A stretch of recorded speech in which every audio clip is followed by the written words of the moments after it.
In this video, I'm going to talk about why multitasking is bad for you, so stick around.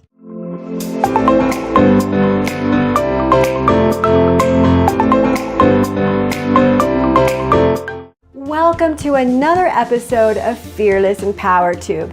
I'm Sharon Koenig of fearlesspursuits.com, and this is the place to be to create a better version of you. I'll be talking about mindset and relationships, communication, and of course, entrepreneurship. So if that sounds like something that you're interested in, click the subscribe button now. All right, so multitasking and telling everyone that you can multitask seems like it is a badge of honor. It's something that we take a great deal of pride in, saying that we can do. But the fact of the matter is, there's been so many studies that multitasking is actually damaging for your brain and for your life. So I'm going to talk about why it's so bad for you. But at the end, so you need to stick around at the end, I'm going to talk with you about how you can turn it all around and stay more focused. So as I was talking about before, there are lots of studies. One study from the Department of Psychology at Stanford University states that you're actually ruining your memory. There is a serious problem with those who multitask in being able to remember what they were just doing. And I will give you an example. Something that's very simple that we all do, not all of us, thank God, but some of us are having dinner. We're dining with relatives and friends and family, and we all break our phone out and we mess around with it. So what happens is you're eating and you're talking, and then after it's all done, you don't really even remember eating. It's mindless eating, and it's actually dangerous for you. In this way, it's not just dangerous for your memory, but it's also dangerous for your body because it's a really bad health habit. So you can see already that we've seen some studies that are showing how damaging this can be. Not even remembering what your friends and family were really talking about, because you can't focus in on them. You can't focus in on enjoying the food because you're multitasking. You're literally absorbing what you're doing with the electronic device instead of the good conversation and giving yourself to that person. And in another way, you might be working. You could be reading something and then someone comes in and interrupts you. So what ends up happening is you don't really even remember what you just read. You literally have to go back a couple of sentences or something to reread it. So you find yourself rereading the same sentence over and over again. But also this is true with a lot of the work that we do. We don't really even remember if we did something, a task that we were supposed to be doing, because we were interrupted. So in this way, you can see how this would be detrimental to your memory. And in another study in the laboratory in Singapore, they found that it actually reduces gray matter within our brain. So we realized that multitasking over a long period of time is actually reducing the gray matter in our brain. So this can be detrimental to us in the way that we think, in the way that we have emotional relationships. Our brain is really wired to be very emotional. When we can't really process that because we're not looking at people and because we're not processing that information appropriately, so then we are always missing signals here and there. And this is a real study that has been done. So I'll go ahead and link that here in the description for you if you're interested in reading that. So some of the ways that multitasking can be dangerous for us is it actually makes us less efficient. Like I was talking about before, when you get interrupted, for example, and this happens a lot in the corporate world, or moms, for example, who have children that are constantly interrupting them. I have this happen all the time because, as you know, if you've been following me, I am working from home, I'm an online entrepreneur, and I'm single, and I homeschool. So you can see that I'm doing a lot of different things. So I do not multitask, or at least I try not to, but some of the things that I cannot stop is my little one coming in, and she has free reign to do that because we are homeschooling, clearly. That's very important to do. But we realize in a corporate setting or any 9-to-5 type situation, we have a lot of people that are interrupting us. So like I was talking about before, when you are interrupted, you often forget what you were doing, especially if you have ADHD, ADD in any situation like that, because this is something that our populace is very aware of. And we need to realize that if that is a situation for you, then it would be likely that you would not be efficient at all. You would completely forget what you were doing when you were interrupted.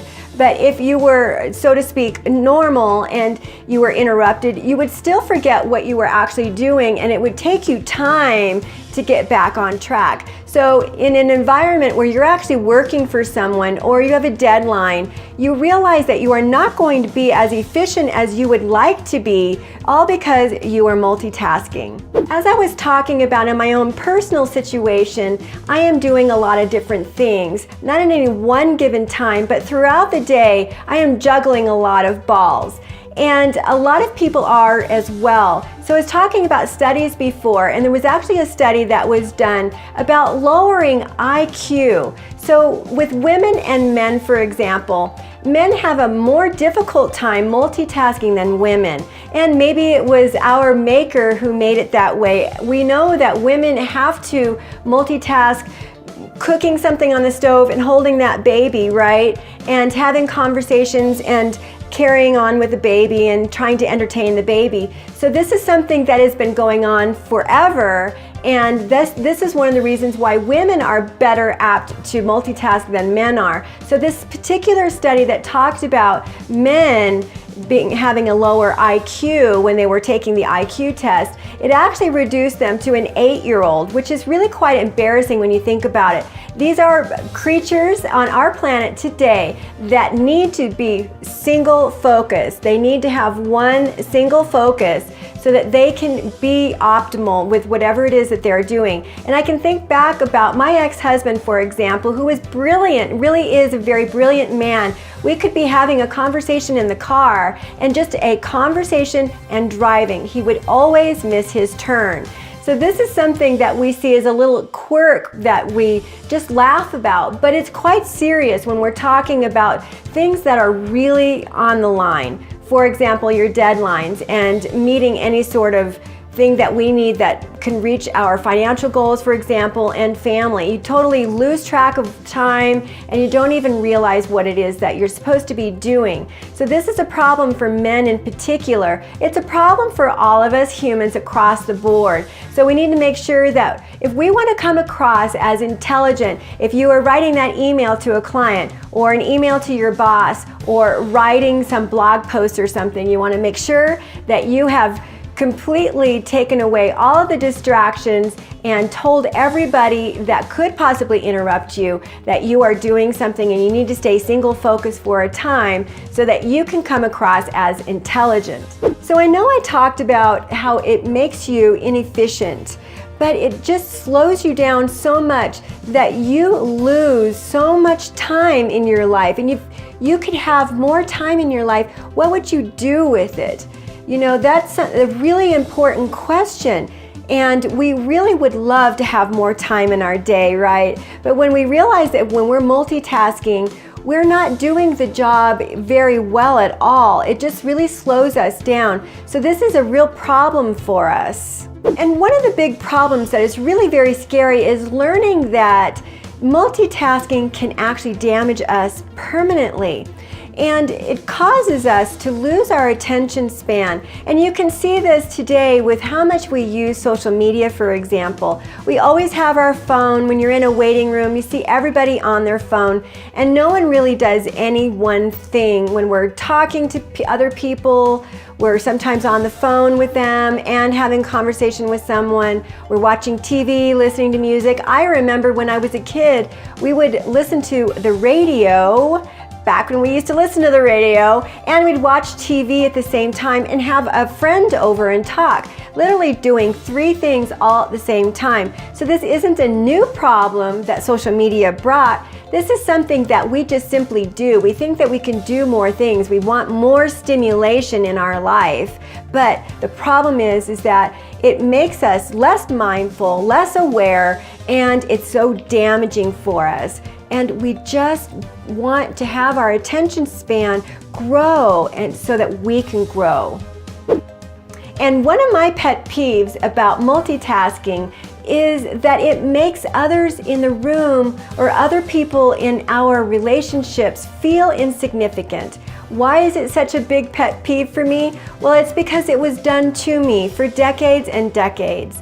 So I happened to marry someone who was very, passionate and excited and just addicted to being on the computer. He is in the computer industry and just loved it so much that I didn't get a lot of attention. And then it happened with the children as well. They kind of started their life when we were in the digital age, and there's all of this gaming and phones. And while I had all the authority to give them the phone or take away the PC, that was something that was all on me. So I needed to make sure that if I wanted to have the attention, that I had to have boundaries with these people. The problem with some of the grown-ups in our life is that they're already addicted. The children, we have a lot of say.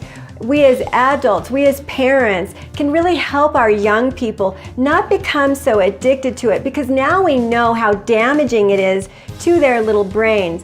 But if you're in a relationship with an adult, you already know that you're having dinner with them and their digital device, and we're having conversations while we're watching TV. We're literally doing so many different things.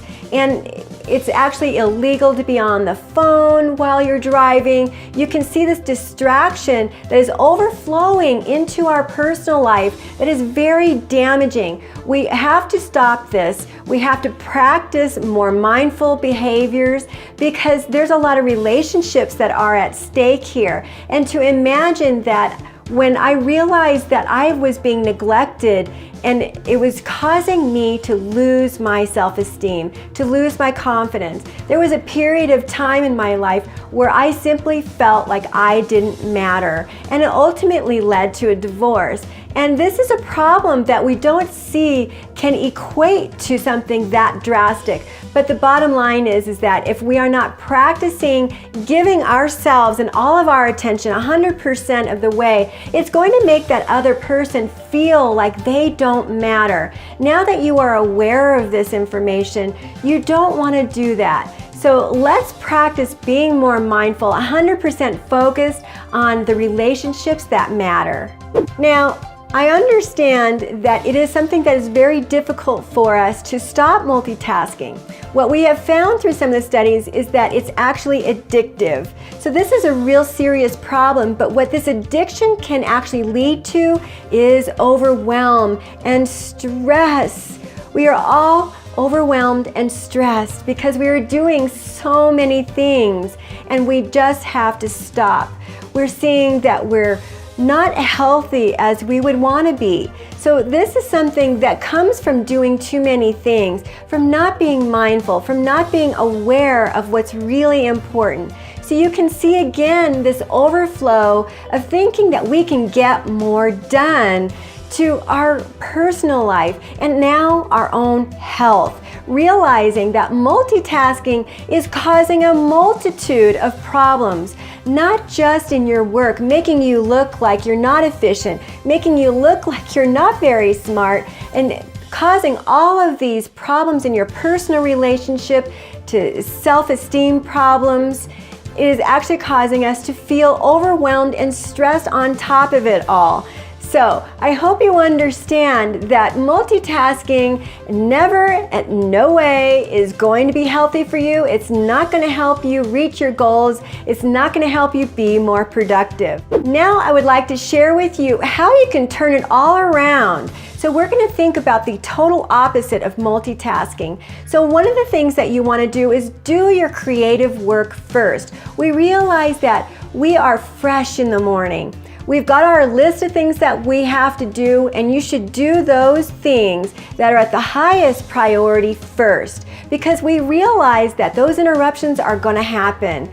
and we need to be ready for them and know that we've got a productive window that we can do these important tasks. So let's get those important tasks done. This is where we can be more creative and have more flow. This is something that we miss a lot in our life. When we're multitasking, we don't feel as though we're passionate. We don't feel as though we're calm. We don't feel like we're enjoying our life. This is where flow comes from. So in the very beginning of your day, when you're fresh and you've gotten your morning routine, hopefully it's a great morning routine that lifts you up and makes you feel empowered. Now what you have to do is do those top priority things, the things that are going to be the money makers, right?